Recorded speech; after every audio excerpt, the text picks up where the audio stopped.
하나님 감사합니다. 오늘 이 시간에 성령 하나님 우리 가운데 임재하셔서 우리로 하여금 오늘도 하나님이 주시는 새 힘과 새 은혜 얻을 수 있도록 역사해 주시기를 간절히 소망합니다. 무엇보다도 간절히 기도하는 것은 우리 하나님께서 오늘 이 자리에 임재해 주시고 우리에게 하늘의 빛을 비춰 주셔서 말씀을 들으며 깨닫게 하시고, 말씀을 들으며 힘을 얻게 하시고, 말씀을 들으며 용기를 얻게 하시고, 그래서 이 땅을 전도자로 살아가도록 붙잡아 주옵소서. 귀중한 예물을 드린 이들이 있습니다. 하나님 은혜를 사모함으로 또 간절한 하나님의 역사를 간절히 구하면서 예물 드리오니 예물 받아주시고 하나님 응답의 문을 열어 주옵소서. 주님을 찬양합니다. 이 아침에도 부족한 종을 감추시고 오직 주님만이 드러나는 복된 시간 되게 하옵소서. 예수 그리스도의 이름으로 기도하옵나이다. 아멘.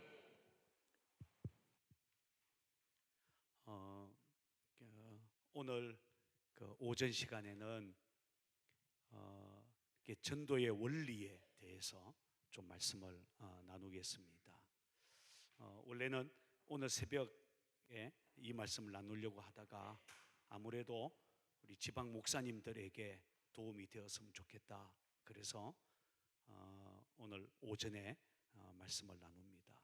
아마 오늘 오전에 나누는 말씀은 우리 성도들에게도 필요하지만 아마 목회자들, 목사님들에게 아주 소중한 말씀이 될 수가 있어요.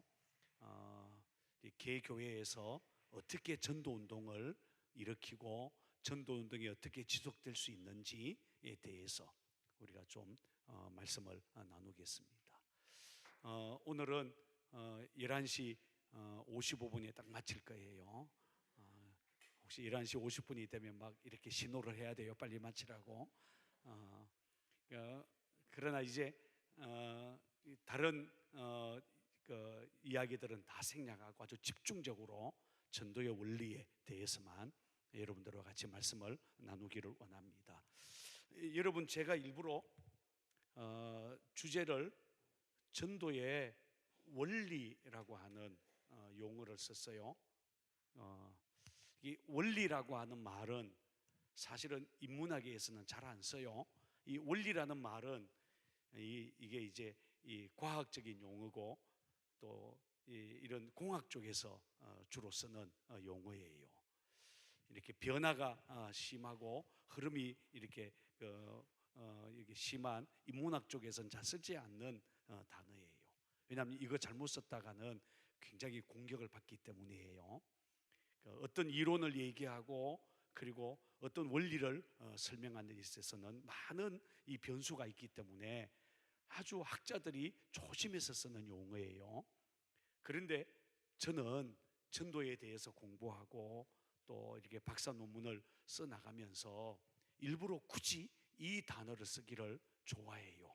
왜냐하면 실제로 전도가 될 수 있는 이렇게 원리이기 때문에 그래요.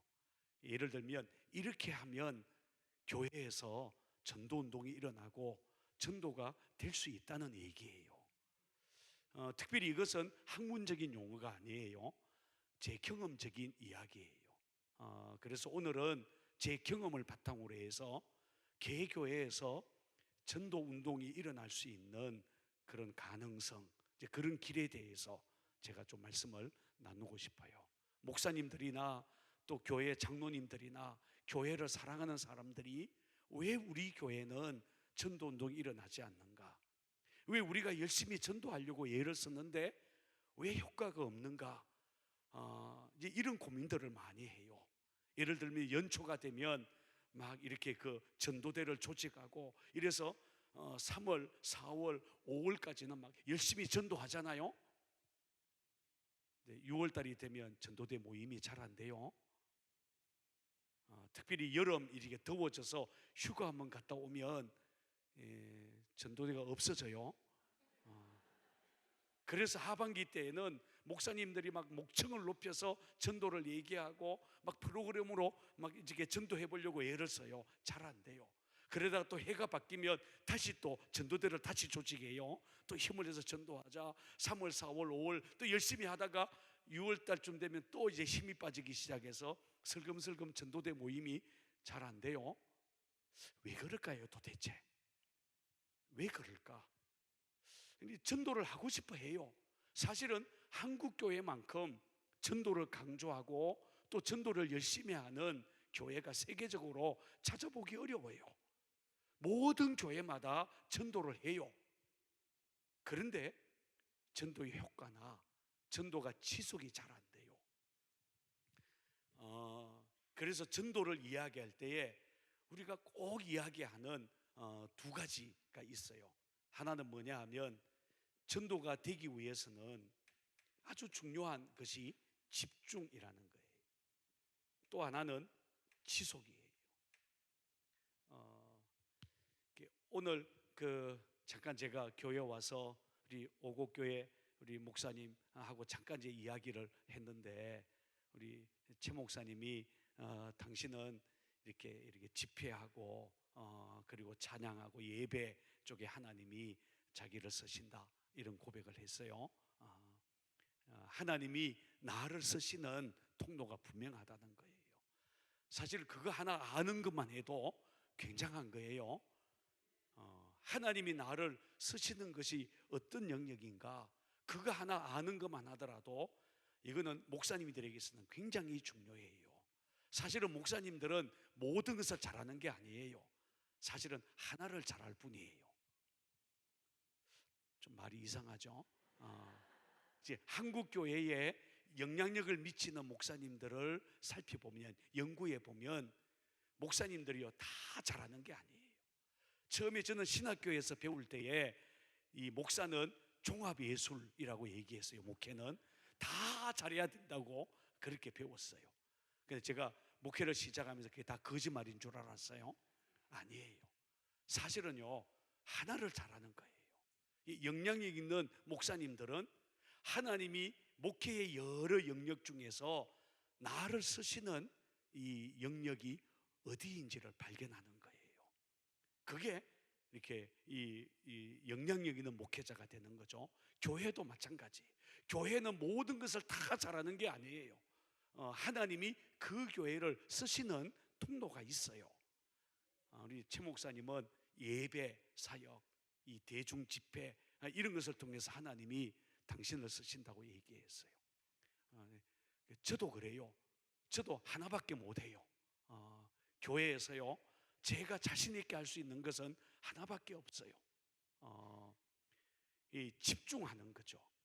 사실은 우리가 전도를 이야기할 때에 왜 전도가 잘 안 되냐? 이 집중을 안 해서 그래요. 여러 개 중에 하나를 전도를 선택하는 거예요.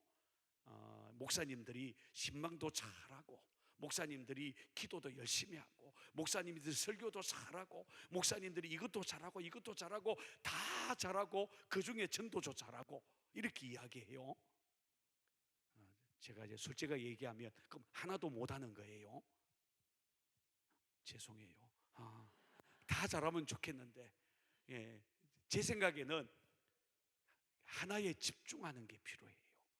제가 전도를 잘한다 이 말은 제가 전도에 집중하는 거예요.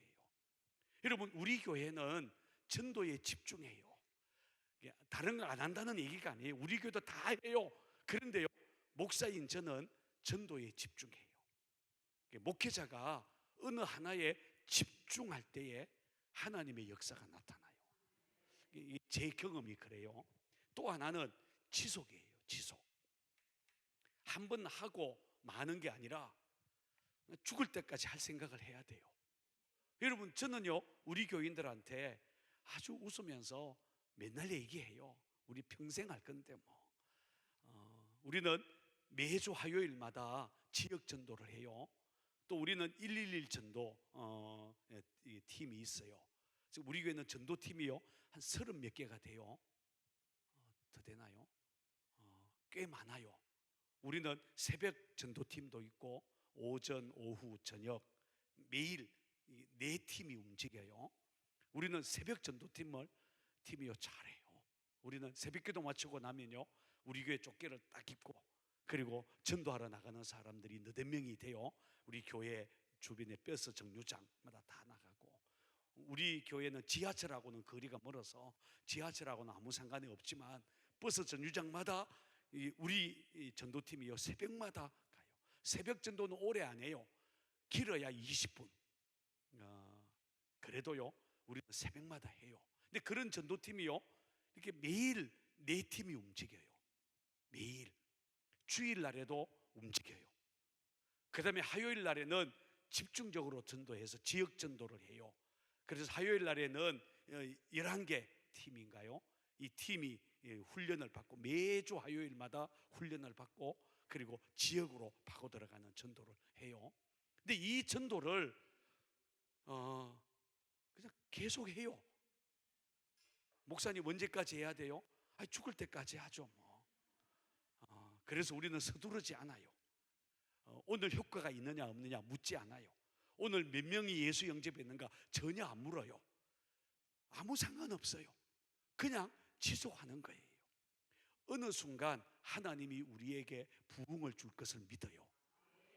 여러분, 저는 부산에서 목회할 때에 언제부터 역사가 나타나는가를 봤더니 이 지역 전도의 효과는 5년쯤 되니까 효과가 나타나요. 그럼 5년이 되기 전까지는 그냥 하는 거예요. 아무 효과가 없어요. 노방 전도가 언제쯤 효과가 나타나는가? 한 5년쯤 하게 되면 효과가 나타나요. 거기에 집중해서 5년을 지속하면 노방 전도든 무슨 전도든 효과가 나타나요. 그러니까 하다가 그만두지 말고 한 5년쯤 해봐요. 제 경험은 그래요. 제 경험은요 1년 하고 그만두면 아무 효과 없어요. 2년 하고 그만두면 아무 효과 없다니까요. 한 5년 정도를 지속하면 이제 하나님이 일하시는 것이 보이기 시작해요. 이거는 제 경험이에요. 저는요 이 지역 정도를 하다가 지역이 바뀌어지는 경험들을 여러 번 했어요.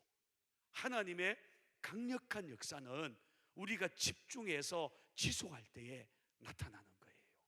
그래서 저는 목사님이 나를 때 강의할 때는 이 두 단어를 아예 가슴에 그냥 새겨라 이렇게 얘기해요. 그러니까 집중하고 지속해라, 해보라는 거예요. 개척교회 하고 난 다음에 안 된다고 말하지 말고 개척교회 목사님들이요 5년만 계속해서 전도해보라는 거예요. 중간에 그만두지 말고. 예를 들어 개척교회 목사님 사모님이 매일 아침마다 버스 정류장에 나가서 커피 전도를 하시는 분들이 있어요. 제가 그래요. 5년만 해봐요. 5년 지나고 난 다음에 이게 이 이야기를 한번 시작해 보면 눈에 보이는 게 이제 나타나는 거예요. 하나님이 일하는 게 나타나기 시작해요. 근데 우리는 대부분 이걸 못해요. 집중을 못하고 지속을 못해요. 하는 일이 너무 많아요. 목사님들이 얼마나 바쁜지 몰라요. 하는 일이 너무 많아. 그래서 사실은 역사가 안 일어나는 거예요. 목사님들이 하나만 하면 굉장한 일이 벌어져요. 지속하게 되면 더 강력한 역사가 일어나요. 그래서 저는 교회들마다 좀 이 집중을 했으면 좋겠다 이런 생각이 좀 들어요.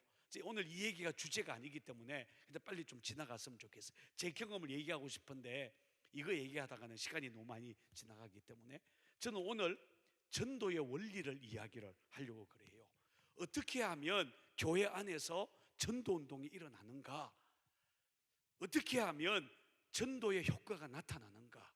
어떻게 하면 교회의 전도 분위기가 되어지는가라는 거예요. 세 가지 제가 오늘 이야기하려고 그래요. 첫째가 뭐냐 하면 저는 이것을 기초 원리다 이렇게 이야기해요. 전도의 기초 원리, 전도의 가장 기본이 뭐냐? 전도의 가장 기본, 이거 안 되면 아무것도 안 되고 이것만 되면 다 되는 게 있는데 전도를 든든하게 하는 기초가 되는 원리가 하나 있어요. 그게 뭐냐 하면 제자 훈련이에요.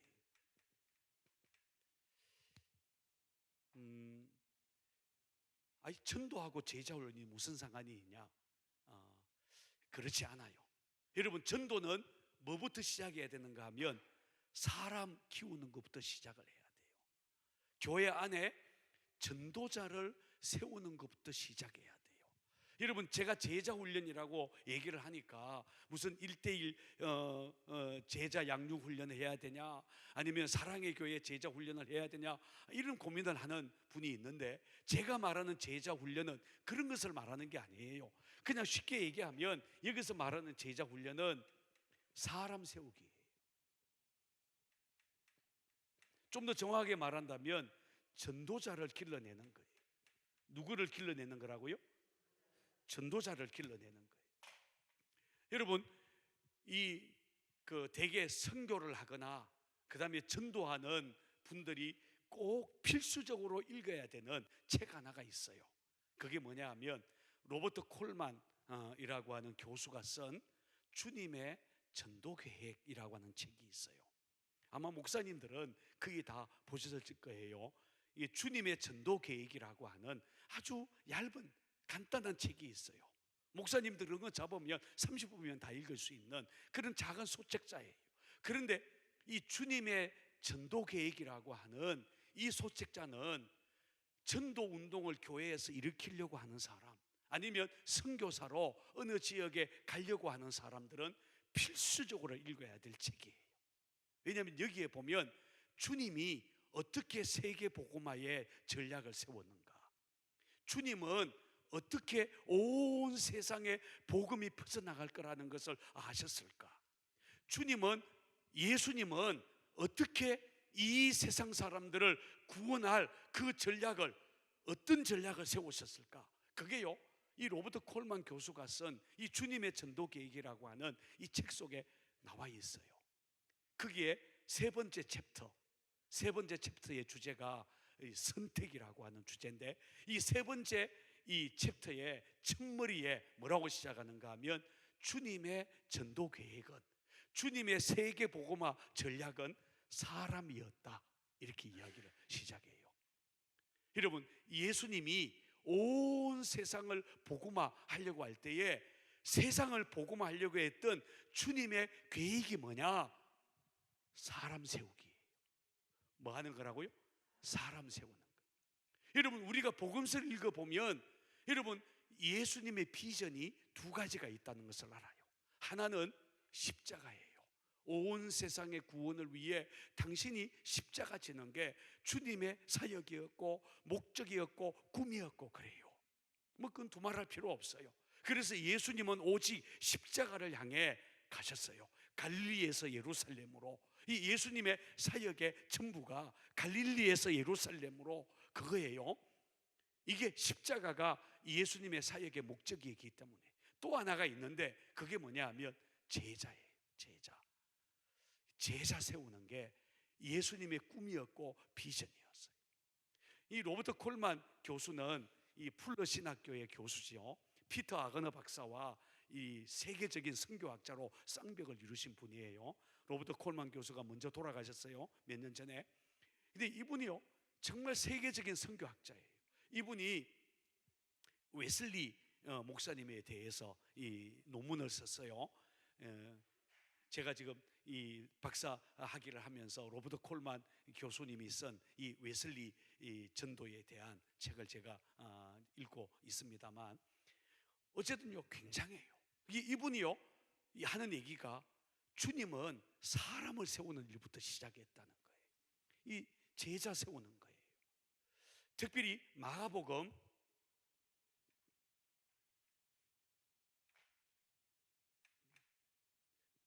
3장 13절에서 19절에 보면 예수님의 12제자 이름이 나오고, 이 12명의 제자를 왜 세웠는가에 대한 이야기가 나와요.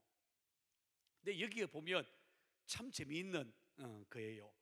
이 마가가 예수님의 12명의 제자를 소개할 때에, 물론 이렇게 장절은 후대에 구분됐지만 그래도 마가복음에 보면 예수님의 제자를 소개하는 방법이 제일 먼저는요 한 명을 소개해요. 누구를 소개하죠? 이 한 명? 베드로를 소개해요. 그 다음에는요, 두 명을 소개해요. 누구를 소개하죠? 야고보와 요한을 얘기해요. 그 다음에는 한꺼번에 8명을 소개해요. 그리고 마지막에 한 명을 소개해요. 이게요, 마가복음에서 예수님의 제자를 소개하는 방법이에요. 여러분, 예수님은 많은 무리들 중에서 12명을 뽑아냈어요. 근데 12명 중에서도 예수님은 3명에게 집중했어요. 3명 중에서도 1명에게 집중했어요. 이 구조가 그렇게 돼요. 말하자면 무리들 중에서 예수님은 12명을 뽑아냈어요. 12명 중에서도 3명을 뽑았어요. 3명 중에서도 1명을 뽑았어요. 요 한 명이 누구죠? 베드로. 예수님은 언제든지 누구를 데리고 다니는가 하면 베드로를 데리고 다녔어요. 그래서 예수님과 베드로는 늘 같이 있어요. 예수님은 베드로를 떠난 적이 없어요. 베드로는 예수님을 떠난 적이 없어요. 또 베드로만이 아니에요. 예수님은 누구를 늘 데리고 다녔죠? 3명, 베드로, 야고보, 요한. 다른 제자들은 제쳐놓고 3명만은 데리고 다녔어요. 나중에는요, 이 12명을 다 데리고 다녔고 만나 주셨죠. 무리들 중에서 이렇게 뽑았어요. 이것을 제자 훈련의 원리는 뭐라고 말하는가 하면 소수 집중의 원리, 이렇게 얘기해요. 많은 사람들 중에서 12명, 그 중에서 3명, 그 중에서 1명. 이게 예수님이 사람에게 관심을 가지고 사람을 세우는 일을 했다는 거예요. 여러분, 전도의 원리가 여기에 있어요.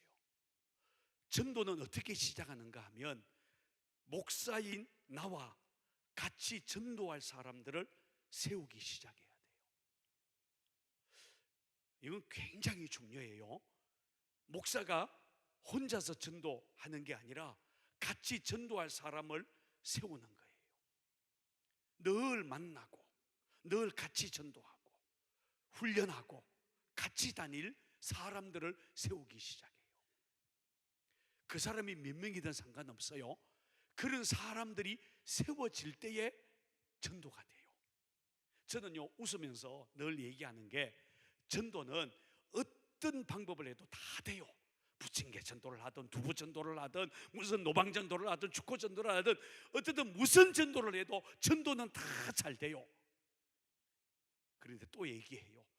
어떤 전도를 해도 다 안 돼요. 이거 해도 안 되고 저거 해도 안 되고 이 전도도 안 되고 저 전도해도 안 되고 방법을 아무리 바꿔도 안 돼요. 뭐가 기준일까요?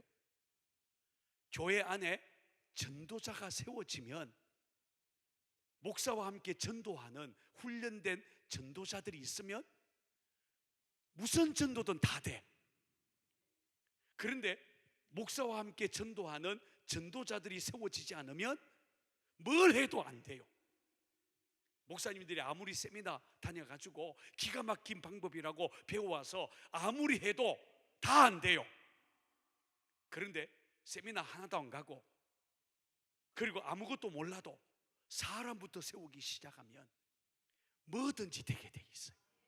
저는요, 전도를 좌우하는 게 방법이 아니고 전략이 아니고 제자라고 믿어요. 여러분, 제가 이것을 언제 깨달았는가 하면 이거 깨달은 지 얼마 안 됐어요. 저는 전도를 그냥 20년 이상 전도했는데 요 근래에 제가 깨달았어요. 마치요 제가 망치를 맞은 것처럼 제가 깨달은 게 이거예요. 세계적인 전도 운동은 다 사람부터 세우는 거였어요. 여러분, 쉽게 얘기해서 전도 폭발, 이거는요 사람 훈련하는 거예요. 전략이 아니에요. 어느 시대든 부흥운동이 일어나는 것을 보면 한결같이요 제자를 세우고 사람을 세우는 거예요. 18세기에 영국에 일어났던 존 웨슬리 목사님의 전도운동은 웨슬리 목사님 혼자서 한 게 절대로 아니에요. 웨슬리 목사님보다 더 능력 있는 설교가는 조지 히필드로 알려져요. 조지 히필드가 설교했을 때요 웨슬리 목사님보다 더 많은 사람들이 모였고 센세이션을 일으켰어요. 그런데 히필드는 영국을 바꾸어 놓지 못했어요. 근데 영국을 바꾸어 놓은 사람은 웨슬리예요. 왜냐하면 웨슬리 주위에는 누가 있었는가 하면 사람이 있었어요. 웨슬리 목사님 주변에는요, 웨슬리 목사님보다 설교 잘하는 사람이 옆에 있었어요. 존 프레처 같은 사람, 토마스 콕 같은 사람은요, 웨슬리 목사님보다 훨씬 더 설교 잘했어요. 웨슬리 목사님 주변에는요, 웨슬리 목사님과 함께 전도하는 사람들이 세워졌어요. 이게 사람을 세워놓으니까 나라를 뒤집은 거예요. 이게 잘 안 믿어지는 것 같아요. 목사님들이요, 빨리 눈치채야 돼요. 예수님의 방법이요, 사람 제자 훈련하는 거예요. 그런데 제가 사도행전을 읽어보다가 제가 깜짝 놀란 게 그거였어요. 여러분, 사도 바울이 1차 전도 여행, 2차 전도 여행, 3차 전도 여행을 다녔어요. 그런데 여러분, 1차 전도 여행은 바나바와 바울이 짝이 되었어요. 그래서 구브로 섬과 소아시아를 다녔어요. 그런데 1차 전도 여행 때에 강력한 역사가 일어났어요. 구브로 섬에서는요, 바예수라고 하는 박수무당이 눈이 머는 기적이 일어났어요. 아시잖아요? 여러분, 1차 전도 여행 때에 루스드라에서는 나면서 못 걷게 된 사람이요, 일어나는 그런 기적이 일어났어요. 여러분, 사도 바울의 1차 전도 여행은 기적의 연속이었어요. 그런데 흥미있는 것은 교회는 안 세워졌어요. 그리고 끝이었어요. 어찌 흥미있어요. 강력한 역사가 일어났는데 교회는 안 세워졌어요. 나중에 2차 전도 여행을 가려고 할 때에 바나바와 헤어지면서 바나바가 따로 구브로 섬으로 가고 바울은 다른 곳으로 갔죠. 근데 2차 전도 여행부터 바울의 전략이 달라져요. 여러분, 2차 전도 여행의 사도 바울의 전도 여행을 살펴보면 우리가 기가 막힌 것을 알 수 있는데 뭐냐 하면, 바울이 어느 지역에 들어가서 복음을 전하면 그 지역에 바울과 함께 전도하는 사람의 이름이 나오기 시작해요. 여러분, 빌립보에 세워진 사람이 있어요. 누구죠? 잘 알잖아요. 누구예요? 빌립보. 그러면 딱 생각나는 여자가 있죠. 누구예요? 자주장사? 루디아. 맞아요. 루디아의 집이 교회가 되었고 빌립보 교회가 거기서 시작하게 되었어요. 사람이 딱 세워져요. 데살로니가에 오면 데살로니가에도요, 사람이 세워져요. 누군지 아세요? 야손이라는 사람이에요. 야손. 데살로니가는 사도 바울이요, 비교적 짧게 복음 전도를 했어요. 그런데 거기에요, 야손이라는 사람이 세워지고 데살로니가 교회가 세워지게 돼요. 여러분, 베레아를 거쳐서 아테네로 왔어요. 아테네에서는 주로 바울이 전도에 실패했다고 말하는 지역이에요. 그런데요, 아니에요. 아테네에도 여러분, 디오누시라는 사람과 다말이라고 하는 여자가 세워지게 돼요. 거기가 교회가 되는 거예요. 여러분, 고린도에 가면 더 기가 막힌 사람들을 만나요. 고린도에서 대표적으로 평생 바울과 함께 복음을 위해서, 로마 복음화를 위해서 헌신한 부부를 딱 만나게 돼요. 누구죠? 아굴라와 브리스길라 부부. 고린도 선교는요, 끝났어요. 거기서부터 고린도 교회가 시작되고 고린도의 복음의 역사가 나타났어요. 2차 전도 여행 때에는 바울이 전도하러 가는 곳마다 훈련된 바울과 함께 전도할 사람들이 세워지게 되는 거예요. 그러면서 교회가 세워지게 돼요. 지금은요, 세계적으로 성경에 나오는 그런 교회들이요, 2차 전도 여행 때에 쫙 세워지게 되죠. 그런데요, 더 기가 막힌 것은 3차 전도 여행 때. 여러분 보세요. 3차 전도 여행은 사도 바울이요, 2차 전도 여행했던 지역을 다 돌았어요. 그런데 누가는 사도행전을 기록하면서 3차 전도 여행 때 바울이 다녔던 지역들에 대한 이야기는 단 몇 줄에 요약하고 오직 한 장소에서 사역한 것만 사도행전에 길게 소개를 해요. 그 장소가 어딜까요? 에베소라는 곳이. 사도 바울의 3차 전도 여행의 집중해서 지속해서 집중적으로 지속적으로 전도한 곳이요, 에베소예요. 그런데 바울이 에베소에서 한 것은 하나밖에 없어요. 두란노 서원을 빌려서 날마다 말씀을 강론하고 제자 훈련한 거예요. 사도행전 19장에 나와요. 그런데 성경은요, 기가 막히게 뭐라고 말하는가 하면, 바울은 에베소를 떠난 적이 없이 에베소 안에서만 사람들만 키웠는데, 누가는 사도행전을 기록하면서 뭐라고 기록하는가 하면, 아시아에 있는 사람들은 다 복음을 듣더라 이랬어요. 여러분, 성경이요, 기가 막히게 기록하고 있어요. 바울은 아시아가 얼마나 넓은지 몰라요. 그런데 바울은 어디만 있었는가 하면 에베소에만 있었어요. 2년 동안 거기서 사람만 키웠어요. 그런데 그 2년 동안 아시아 전역에 복음이 다 퍼졌다는 거예요. 누가 복음을 전했을까요? 바울이 전한 게 아니에요. 누가 전했어요? 제자들이에요. 바울은 에베소에서 사람만 키웠는데 이 사람들이 흩어져서 복음을 전했어요. 그래서 계시록에 나오는, 여러분, 소아시아의 7교회 얘기가 나오잖아요. 근데 거기서요, 에베소 교회만 바울이 직접 전도했고 나머지 지역은요 다 바울이 한 게 아니에요. 나머지 교회들은 다 제자들이 한 거예요. 바울이요, 사람만 키웠어요. 여러분, 전도를 좌우하는 가장 중요한 원리가 뭐냐? 집중해서 사람 키우는 거예요.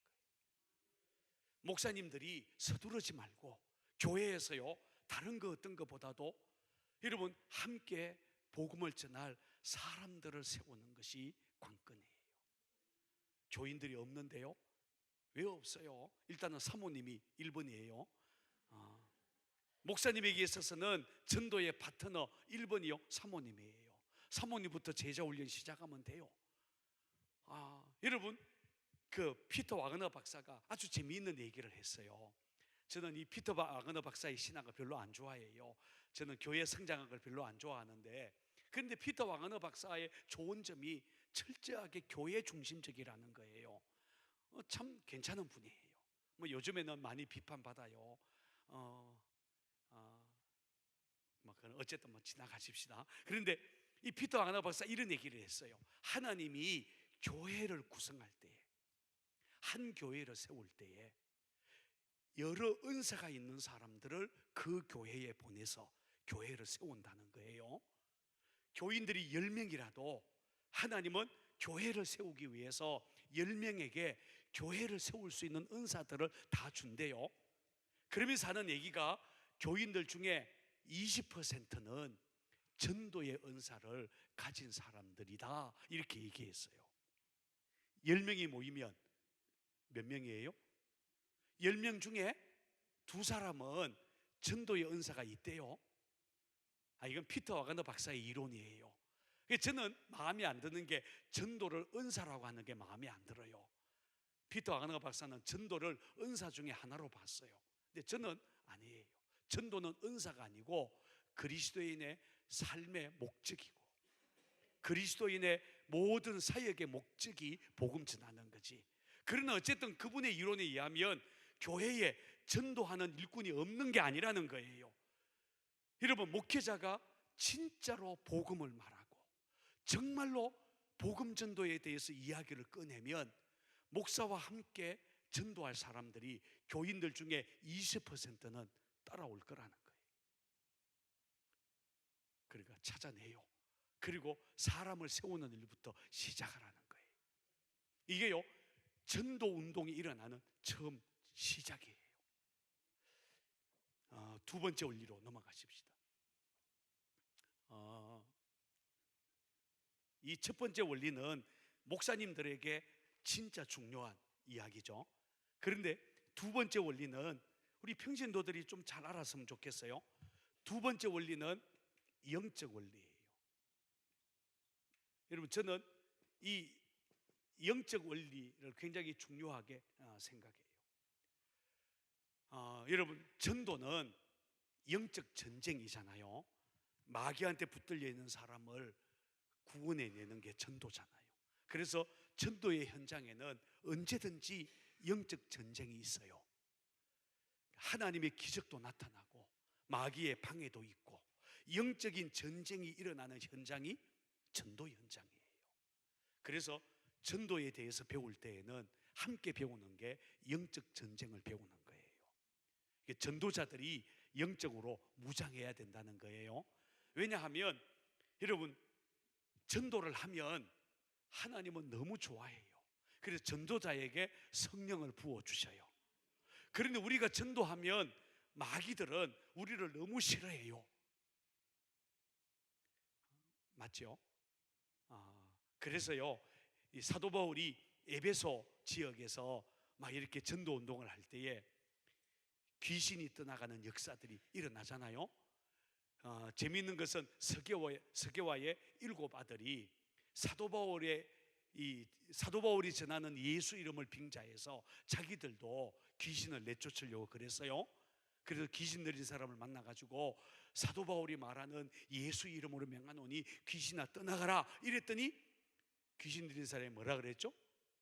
나는 예수도 알고 바울도 아는데 너희들은 도대체 누구냐? 이러고는 달려 들어가지고 옷을 벗기고 때렸다고 그랬잖아요.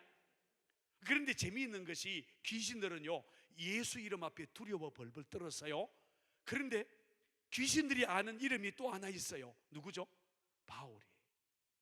왜냐하면 귀신들이요, 바울을 싫어했어요. 왜죠? 바울이 전도자니까. 이게 영적인 전쟁의 현장에서 일어나는 일이에요. 그래서 전도 현장에는 하나님의 기적이 나타나요. 동시에 전도 현장에는요, 영적인 방해가 있어요. 그래서 전도를 하려고 하면 반드시 같이 해야 될 것이 하나 있는데 그게 뭐냐면 기도 운동이에요. 뭐를 같이 해야 된다고요? 여러분 잘 들으세요. 여러분, 우리가 전도하려고 그러면 전도자들이 악한 영의 방해를 받아요. 그래서 제일 지치고 상처를 받고 힘들어하는 사람들이 누군가 하면 전도하러 나가는 사람이에요. 전도지를 들고 전도하러 나가면 전도 현장에서 직접 영적인 전쟁이 벌어지기 때문에 여러분, 전도자들이요, 마음이 상하기가 쉬워요. 그래서 한번 전도 나갔다가 다시는 안 하겠다고 하는 사람이 많아요. 전도를 하다 보면 이게 참 재미있어요. 전도팀을 꾸려가지고 전도하러 나갔잖아요. 그러면요, 그 다음 주에 안 오는 사람이 많아요. 진짜예요. 교회들마다. 왜 안 오느냐? 한번 전도하러 나갔을 때에 영적인 방해를 상당히 많이 받는다는 거예요. 그래서 사실은요, 전도자에게는 담임 목사님의 격려가 제일 필요해요. 전도자들은요, 무조건 목사님들이 축복해 줘야 돼요. 전도팀들은요, 목사님들이요, 무조건 축복해 주고 무조건요 밥 사주고 무조건 막 이렇게 잘해주고 해야 돼요. 전도자들이 나갈 때마다 목사님들은요 손을 들어서 축복해 줘야 돼요. 가장 영적인 힘을, 목사님들의 격려와 힘을 가장 많이 받아야 될 사람들이요 전도자들이에요. 목사님들은 별로 안 좋아하는데 교인들은 좋아하죠. 사실은 그래요. 왜냐하면 이게 영적인 전쟁이기 때문에. 그래서 이 영적인 전쟁에서 이기기 위해서 그냥 전도만 해서는 절대로 안 돼요. 전도에 승리하기 위해서는 반드시 뭐와 같이 해야 된다고요? 기도를 해야 돼요. 그래서요, 전도와 동시에, 아니 전도하기 이전부터 사실은 전도보다 먼저 해야 될 것이 뭐냐 하면 기도부터 해야 돼요. 사실은 이 목회자들이 교회에서요 기도부터 먼저 해야 그 다음에 전도자가 일어나고 전도할 수가 있어요. 그래서요 기도 운동을 반드시 해야 해요. 왜 전도하다가 지치느냐, 왜 전도하다가 안 되느냐? 기도를 안 해서 그래요. 여러분, 우리 교인들이요 전도하다가 쉽게 지쳐요. 전도하라 그러면요 막 부담을 느껴요. 그래서요 전도하는 곳에는 잘 안 와요. 대부분 전도 집회를 하거나 전도 훈련을 하면 교인들이 안 와요. 제가 물어봤어요. 왜 안 오느냐 이랬더니 어떤 분이 저한테 그랬어요. 목사님 거기 갔다가 진짜 전도하게 될까 봐 진짜로 전도하게 될까 봐 못 오겠대요. 자기는 전도하는 사람을 욕을 했대요. 저런 식으로밖에 전도를 못하냐, 지나가는 사람들 그냥 귀찮게 나하고.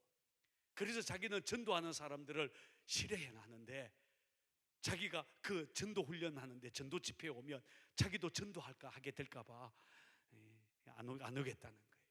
그런데요 많아요. 이 전도의 방해를 받는다는 거예요.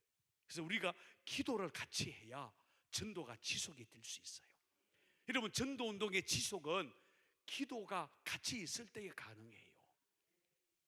여러분 우리 교회는 그래서요 아예 중보기도 사역을 같이 해요. 그리고 중보기도 팀 중에 하나가 뭐냐 하면 지역 전도를 위해서 기도하는 팀이 있어요.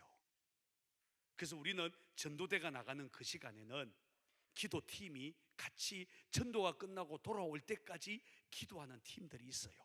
같이 기도해요. 그리고 우리의 이 중보기도실에는 지역 전도를 위한 기도 카드들이 계속 올라가요. 어쨌든 이 기도 운동이 필요하다는 거예요. 여러분 제가 2년 전에 전라도 나주에 가서 6가정 목사님들 6가정을 모아놓고 전도 세미나를 한 적이 있었어요. 나주에 보니까 이 감리교가 굉장히 약한 지역이에요. 감리교가 별로 없어요. 그리고 또 작은 교회들밖에 없어요. 그런데 전도를 하고 싶다는 거예요. 그래서 제가 쓴 전도하는 제자라는 책을 읽고는 와서 좀 강의를 해달라는 거예요. 그래서요 그러면 제가 정심 사겠다 이러고는 우리 감리교 목사님들 모아라, 내가 밥 사고 그럼 내가 강의하고 그러겠다고 얘기했어요. 그래서 6가정이 모였대요. 그래서 제가 내려가서 밥을 사주고 그리고 2시간 강의하고 왔어요. 물론 5시간 운전해서 가서 제가 돈을 다 대고 그리고 책 다 한 권씩 주고 이러고는 제가 강의하고 왔어요. 그런데 제가 거기 가서요 깜짝 놀란 게 하나 있어요. 제가 지금 교회 이름은 잊어버렸는데 거기 권오철 전도사라고 하는 친구가 있어요. 이 권오철 이 협성대 나온 친구인데 이 친구가요 거기에 열심히 목회를 하는데 그 교회에서 6가지 모였거든요. 근데 제가 그 교회 가서 처음에 깜짝 놀랐어요. 놀란 게 뭐냐 하면 교회 양쪽 벽에다가 사람들 이름이요 쫙 적혀 있어요. 이 현수막에. 그래서 제가 전도사님한테 이게 뭐냐 이렇게 물어봤더니 동네 사람들 이름이래요. 자기 동네에 60호가 있는데 그 60호에 사는 모든 동민들 이름을요 이쪽 끝부터 저쪽 끝까지 모든 동네를요 쫙 적어놨어요. 그리고 새벽마다 교인들 15명이 모이는데 새벽마다 동네 사람들을 다 이름을 불러가면서 기도하고 있다는 거예요. 제가요 너무 잘한다고 칭찬했어요. 사실은요 전도지 들고 나가는 것보다 더 중요한 것은 그거예요. 사실은 전도지 들고 나가기 전에 사실은 전도지 들고 안 나가도 상관없어요. 시골에서는 다 아니까. 그런데요 그 사람들 이름을 적어놓고 기도를 하고 있다는 것이요 이게 기가 막힌 거예요. 그런데 기도하는 중에 하나님이 어떻게 역사하는가 하면 동네 사람들을 한 명씩 만나게 해요. 아니 동네 사람들이요 찾아온대요. 기가 막히는 일이 벌어지는 거예요. 기도하는 중에. 여러분 저는 여러분들 교회에서 해야 될 첫 번째 일이 뭐냐 하면 여러분들 교회가 있는 지역 주변의 아파트와 상가들을 적어놓고 그들을 위해서 기도하는 것부터 시작해야 돼요. 죄송해요. 제가 오곡교회, 지금 오곡교회가 이게 무슨 아파트예요? 동성 아파트예요? 저는 오곡교회가 사실은요, 동성 아파트를 위해서 기도하는 팀이 있어야 된다고 생각해요. 동성 아파트 뭐 동이 어떻게 돼요? 101동부터 시작돼요? 101동 몇 호, 그리고 이 몇 호에 누구누구가 사는지, 2동에 102동에 누가 있는지, 몇 세대가 사는지, 이런 것들이요 파악돼야 되고, 이 아파트를 축복하는 기도, 이 아파트를 위한 기도부터 시작돼야 된다고 생각해요. 여러분, 그게요 전도의 시작이에요. 사실 우리가 전도지들과 아파트에 들어가기 이전에 먼저 해야 될 일이 그 아파트를 위해서 기도하는 팀을 조직하고, 그리고 그 아파트 주민들을 축복하고, 거기에 역사는 어둠의 영들을 묶고, 이런 영적인 이 역사, 그 기도부터 먼저 시작해야만 되는 거예요. 이게요 전도운동이라는 거예요. 전도할 사람을 세우는 일, 그 다음에요 기도부터 해야 되는 거예요. 여러분, 우리 교회는 우리 교회 주변의 아파트들 이름을 다 적어, 그리고 그 아파트의 동들을 다 적어 놓고, 그 아파트를 위해서 일주일에 한 번씩 계속, 아니 일주일에 한 번씩이 아니라 중보기도실에 하루에 몇 번씩 그 아파트를 축복하는 기도를요 계속 하는 거예요. 그러니까 우리 교회를 중심으로 해서 우리는요 반경 500m를 그렸어요. 그래서 우리 교회를 중심으로 있는 이 500m 안에 있는 모든 아파트 이름 다 적고, 그리고요 그들을 위해서 기도하는 학교 다 적고, 그래서 우리는 지역 전도를 위한 기도팀이 따로 있고, 중보기도실에는 그 이름을 두고 계속 기도하는 사람들이 있고, 이게 영적인 전쟁이기 때문에 기도부터 하는 거예요. 근데 전도가 되려면 이 영적인 원리, 기도가요 굉장히 중요해요. 이 강서 지역의 교회들이요 이 전도를 위해서 기도부터 좀 해봤으면 좋겠어요. 지역 주민을 축복하는 기도부터, 이 기도팀들을요 먼저 조직하는 것이 필요해요. 사실은 사도행전에 보면 사도행전이 모두가 다 기도와 전도가 계속 이어져요. 이게 사도행전의 원리예요. 예를 들면 예루살렘에 3,000명의 사람들이 주님께 돌아올 때에 그 시작이 뭐냐 하면 마가다락방에 모여서 기도하는 것부터 시작이 되는 거예요. 여러분, 성제미문의 안전매기가 일어나고 5,000명이 주님께 돌아올 때에, 여러분 성경은 일부러 그것이 기도와 연결이 있다고 제9시 기도하는 시간에 베드로와 요한이 기도하러 올라가다가 나면서부터 안전병기를 만났다고 말합니다. 여러분 사도행전 4장에 보면 핍박이 일어날 때에 여러분 예루살렘 교회가 모여서 뭐 하기 시작했는가 하면 기도하기 시작했어요. 기도로 핍박을 이겨낸 거예요. 여러분 성경은 핍박이 일어나고 교회가 기도하자 사도행전 2장에 일어났던 성령 강림의 사건이, 임재의 사건이 사도행전 4장에 다시 일어나는 이야기를 하고 있어요. 여러분 교회가 어려움을 당했어요. 아나니아 삽비라.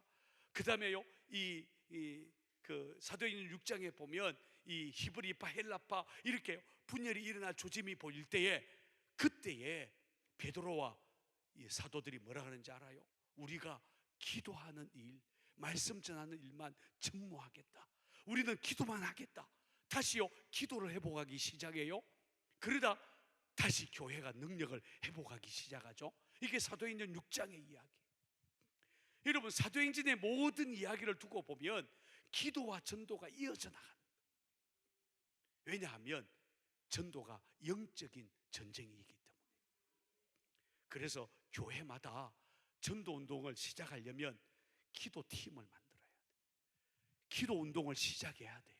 목사님들이요 밤마다 기도하는 사람들을 세우든지 새벽마다 기도하는 사람들을 세우든지, 그래서요 교회와 지역을 위해서 기도하는 팀들을 세워서 본격적으로 기도를 시작해야 돼요. 그래야 전도가 되어지게 돼 있어요. 그래요. 뭐 별것 아니에요. 다 아는 얘기. 그래서 제가 원리라고 얘기했어요. 다 아는데 안 해요. 다 아는데 해야만 진짜 원리가 돼요. 교회 안에 전도자를 키워내는 일. 여러분, 우리 교회는 그래서 전도팀만 있는 게 아니에요. 우리 교회는 전도하는 제자 학교를 열어서 1년에 2기수씩 이렇게 전도하는 사람들을 길러내요. 제가 쓴 교재를 가지고 12주 과정으로 사람을 모집하는데 올해에는 7기생을 모집했어요. 그런데 11명이 처음에 이제 신청을 해서 11명을 데리고 했는데 중간에 3명이 그만뒀어요. 힘들대요. 그래서 지금은 8명이 팀을 이루어서 지금 훈련을 받아요. 12주 과정으로. 그렇게 12주 과정으로 전도 훈련을 받으면 전도 훈련이 끝나는 것과 동시에 뭐 하는가 하면 전도팀으로 배속이 돼요. 그리고 또 이제 2학기 때에 또다시 사람을 모집해요. 한 10명 정도, 보통 한 15명에서 10명 사이에 사람들을 모아서 또 전도자를 길러내요. 그리고 난 다음에 또 전도팀으로 이렇게 배속시켜요. 여러분, 지금 7기생이니까 그러면 우리 교회는 전도훈련 받은 사람들이 얼마 정도 될 것 같아요? 한 100명 가까이 돼요. 여러분, 지금 우리 교회는 일주일에 한 번씩 나와서 전도팀으로 나가는 사람들이 몇 명이 되는가 하면 110명 내지 120명이 돼요. 이 사람들이요, 일주일에 나와서 한 번씩 나와서요 1시간씩 전도하는 거예요. 그런데 시간이 지나갈수록 우리 교회는 숫자가 많아져요. 왜죠? 계속해서 전도자들이 길러지는 거예요. 우리의 전도훈련, 전도하는 제자학교 마지막 12단원이 뭐냐? 12단원은요 전도여행이에요. 저하고 전도훈련 받는 10명이요 전도여행을 1박 2일로 가요. 올해는 6월 21일, 22일 어디로 가는가 하면 부여로 가요. 부여. 이미 우리는 전도지역을 정해놨어요. 작년도에는 어디 갔느냐? 작년 겨울에는 파주로 갔어요. 그 다음에는 어디로 갔느냐? 저 영월 상동에 가기도 하고, 저 보령에 가기도 하고, 전국에 있는 교회들을 우리가요 데리고 전도 여행을 가요. 제가 데리고 가서 1박 2일을 같이 밥 먹고 같이 자고 같이 전도지 들고 동네마다 들어가서 교회를 중심으로 해서요 전도 여행을 가요. 우리가 전도 여행하고 그리고 교회야 세워지는 데가 많아요. 우리가 가면 예수님 영접시키고 영접하고 그리고 교회와 연결시키거든요. 보통 가면 10몇 명씩 이렇게 연결시켜줘요. 지금 우리가 계속 그 일을 하고 있어요. 근데 올해는 이제 부유로 갈 텐데 이번에는요 이미 훈련받은 선배들과 같이 한 15명 정도가 팀을 이루어서 가요. 아마 임용 팀도 데리고 갈 거예요. 한 20명 정도가 가게 될 거예요. 가면요 그 동네를 휩쓸고 다녀요. 그렇게 우리는 전도 훈련의 마지막이 전도 여행 가는 거예요. 그리고 난 다음에 간증문 다 쓰고 그리고 교회 앞에서 간증하고 다 그리고는 전도팀으로 배속이 돼요. 이게 반복되는 거예요. 계속 사람을 길러내요. 여러분, 우리 교회는 계속 기도 운동을 해요. 앞에서 말했던 것처럼 이게 사람 키우고 기도하고 사람 키우고 기도하고 이게 계속되는 거예요. 세 번째 원리가 있어요. 세 번째 원리는 제가 무슨 이름을 붙여야 될지를 몰라서 이름을 못 붙이고 있는데 이 세 번째가 뭐냐면 전도 현장이에요. 한번 따라해 볼까요? 전도 현장. 한 번 더요. 전도 현장. 여러분, 전도가 되려면 반드시 전도하러 나가는 현장, 지역이 준비되어 있어야 된다는 거예요. 여러분 교회에서는 늘 전도하러 나가는 전도 현장이 있죠. 그러니 이 전도 현장을요 다른 말로 말한다면 저는 뭐라고 말하는가 하면 전도의 문이다 이렇게 불러요.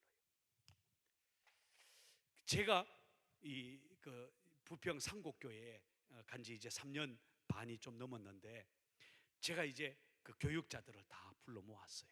그러나 물어봤어요. 뭐라고 물었는가 하면, 우리 상곡교회로 새 가족이 들어오는데 새 가족이 들어오는 통로가 뭐예요? 전도의 문이 뭐예요? 이렇게 물어봤어요. 제가 이렇게 물어봤더니 교육자들이 아무 말을 못했어요. 그게 무슨 말이냐라는 거예요. 여러분, 교인들이 우리 교회에 들어오는데 그냥 안 들어와요. 반드시 문을 통해서 들어와요. 새 가족이 우리 교회에 들어오는 문이 있어요. 길이 있어요. 잘 몰라요? 절대로요, 새 가족들은 아무렇게나 들어오는 게 아니에요. 우리 교회 새 가족이 등록하는데 등록하는 문이 있어요. 한번 조사해 봐요. 우리 교회는 어디를 통해서 새 가족이 들어오는가 한번 살펴봐요. 그걸 전도의 문이라고 얘기해요. 그걸 다르게 말한다면 전도의 현장이에요. 어떤 사람은, 예를 들면 어떤 교회는 이게 교인들이 들어오는데 문은 없고 그냥 교인들이 자기 친구들, 가족들 데리고 온다는 거예요. 문이 없는 게 아니에요. 그것은 교인들 자체가 문이라는 얘기예요. 그러니까 교인들이 믿음으로 훈련되어지고 교인들이 은혜 받으면 새 가족이 들어오는데 교인들을 통해서 들어오는 거예요. 그러면 그 목사님은 지금 교인들을 잘 세우고 있다는 얘기예요. 그래서 교인들을 통해서 이렇게 이 새 가족이 들어온다 이렇게 말할 수 있어요. 이게 전도의 문이죠. 그런데 교회가요, 확확 부흥할 때를 보면 이상하게도 사람들, 우리 교인들을 통해서 들어오는데 들어오는 통로가 있어요.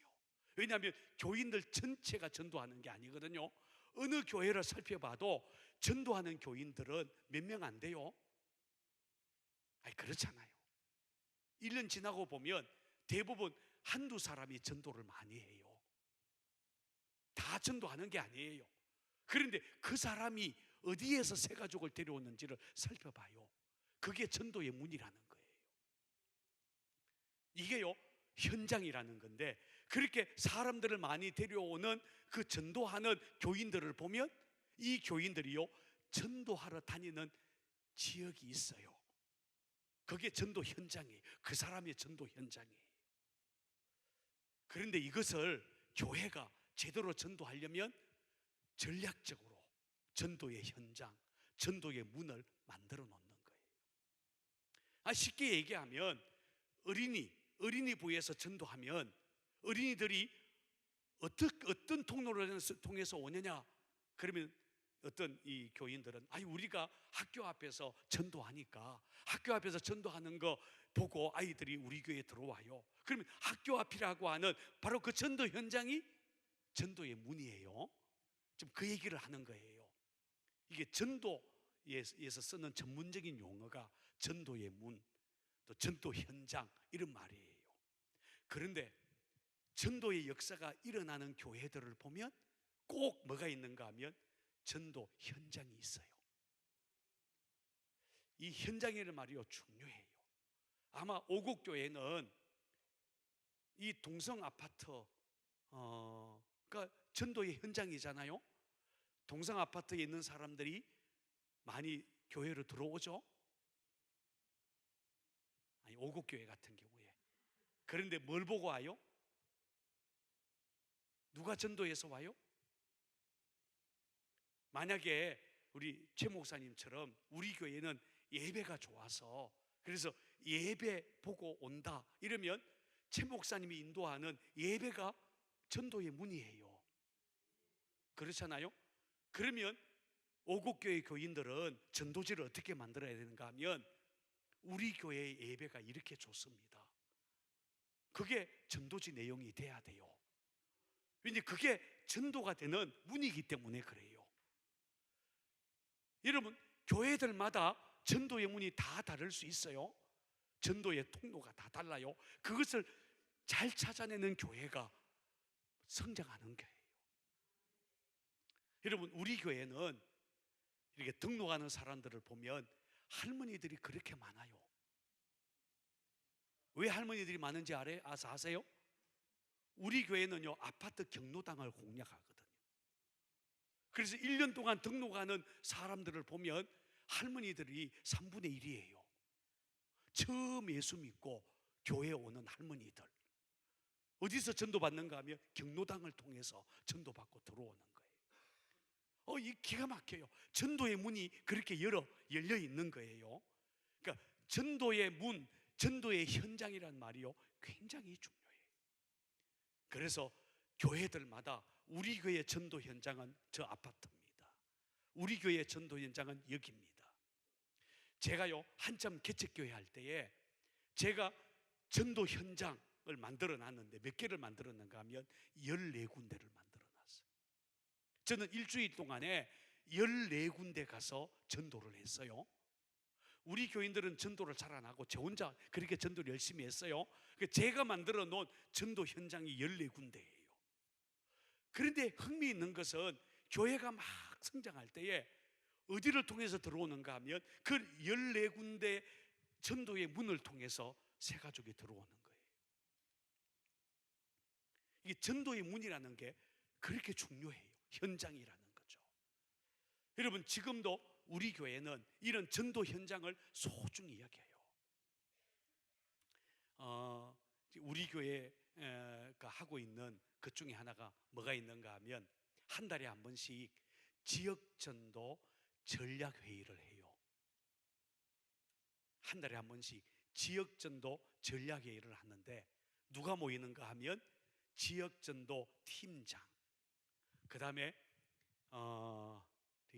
통장, 우리 교인들 중에 통장, 그 다음에 우리 교인들 중에 공인중개사, 그 다음에 우리 교회는 부평구청 구의원이 한 명 있어요. 구의원.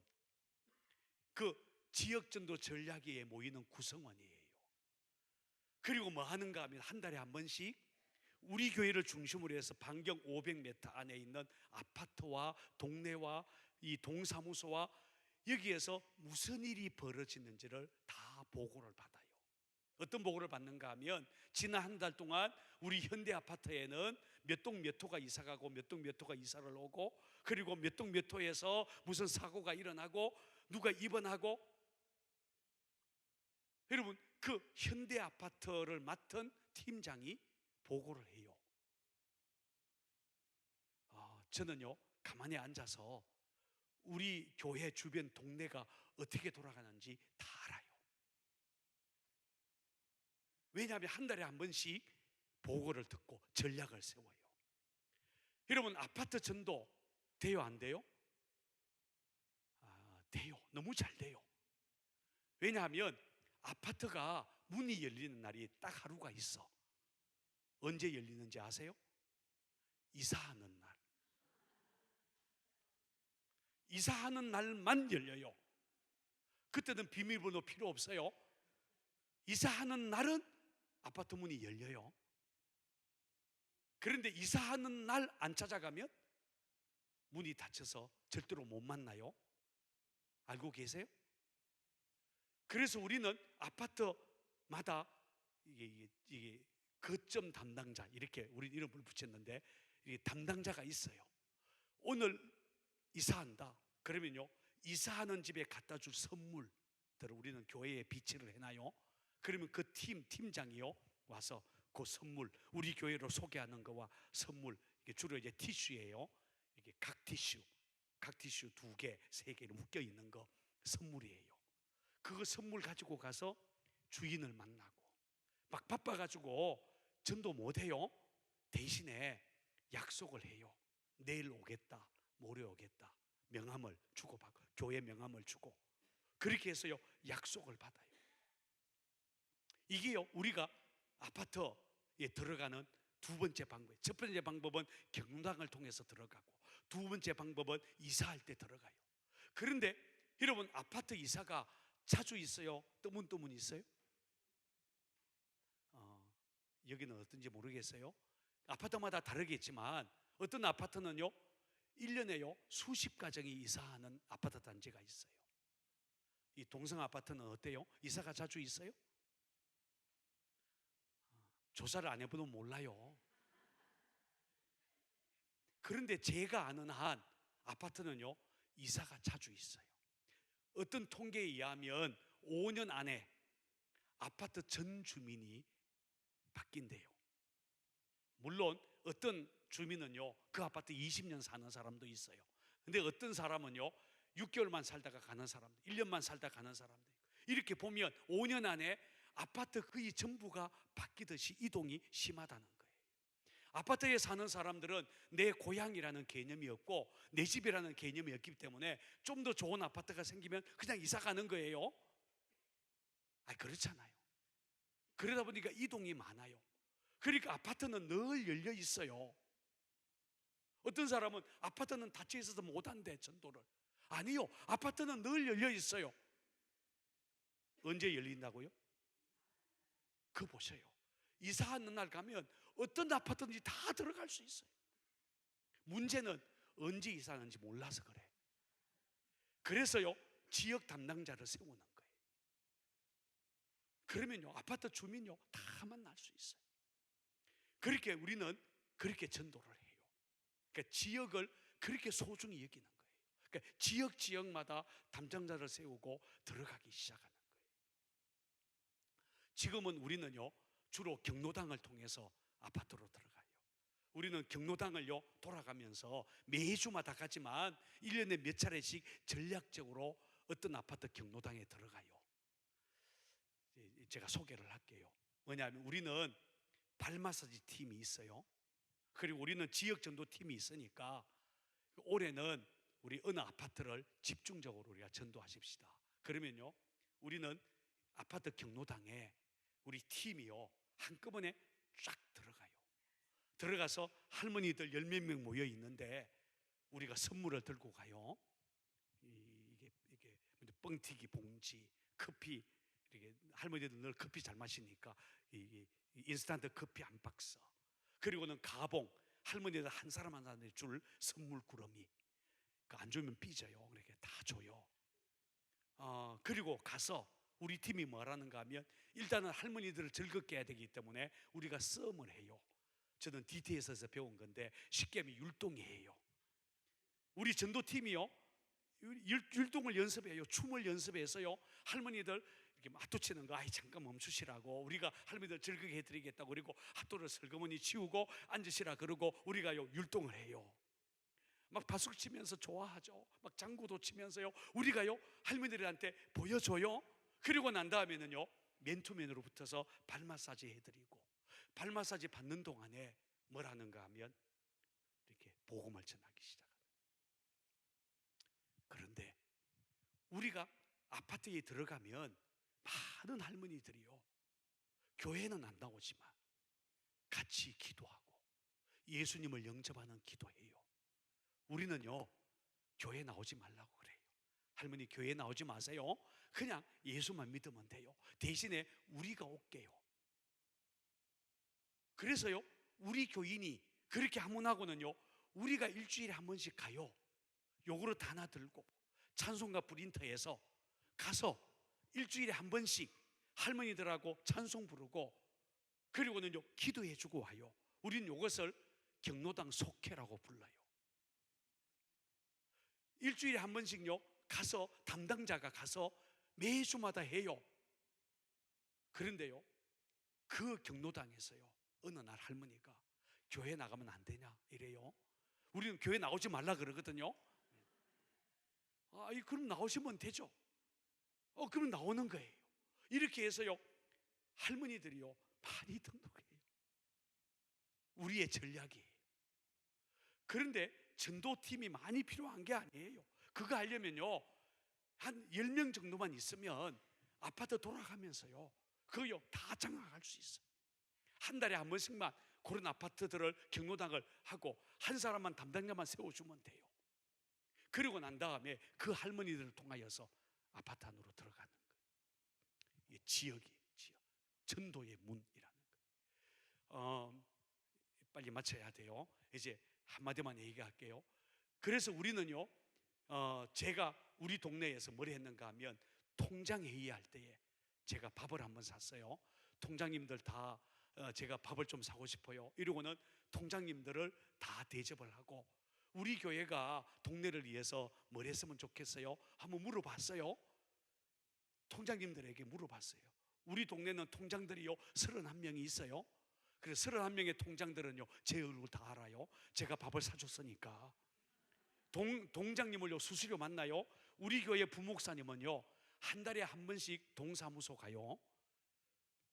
일부러 가는 거예요. 가서 동장님한테 인사하고, 그리고는 동사무소 그 사회복지 담당 직원을 만나서, 그래서요 지금 동사무소 안에 이 한 달 동안 어떤 일이 벌어지고 우리 교회가 뭘 도와줄까요? 그런데 동에서요 별것 요청을 안 해요. 아주 작은 것을 요청할 때 우리는 기쁘게 해줘요. 여러분, 우리는요 아파트 주민센터, 아파트 관리실, 아파트 경비원들하고 친해요. 왜냐하면요 교회에서 행사할 때마다 선물들을 따로 챙겨놔요. 이 아파트 팀장들이요, 거점 담당자들이요 수건을 한다든지 떡을 한다든지 교회 행사 때마다 하잖아요. 그러면요 따로 뒤로 다 챙겨놔요. 요거는요 어디로 가져갈 건가 하면 아파트 관리실로 가져갈 거, 경비실 누구 줄 거요 다 챙겨요 자기들이.